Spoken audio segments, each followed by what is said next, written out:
बातमी हिंगोलीतून। जिल्ह्यात डिझेलच्या तीव्र टंचाईमुळे पुढील 5 दिवस हळद मार्केट बंद ठेवण्याचा निर्णय घेतलाय। डिझेल मिळत नाहीये, त्यामुळे वाहतूक करणे अशक्य असल्याचं सांगत व्यापाऱ्यांनी हळद खरेदीला स्पष्ट नकार दिलाय। खरीपाची पेरणी तोंडावर असतानाच बाजारपेठ बंद झाली, त्यामुळे शेतकऱ्यांपुढे मोठं संकट आहे। अपडेट्स घेऊयात आमचे प्रतिनिधी संदीप नागरे यांच्याकडून। संदीप, काय आत्ताची तिथली परिस्थिती आहे?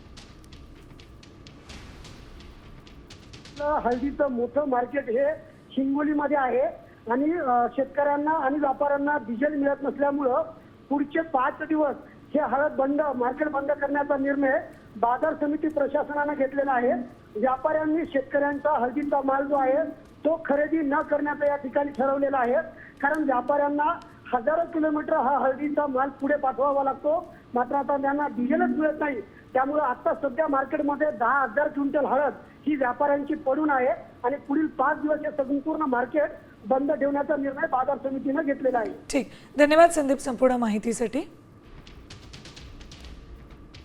तर इंधन टंचाईमुळे हळद मार्केट बंद ठेवण्याचा निर्णय हिंगोलीमध्ये घेण्यात आलेला आहे। डिझेल मिळत नाही, हिंगोलीमध्ये सतत काही दिवसांपासून डिझेल टंचाई आहे, त्यामुळे शेतकरीही मेटाकुटीला आला।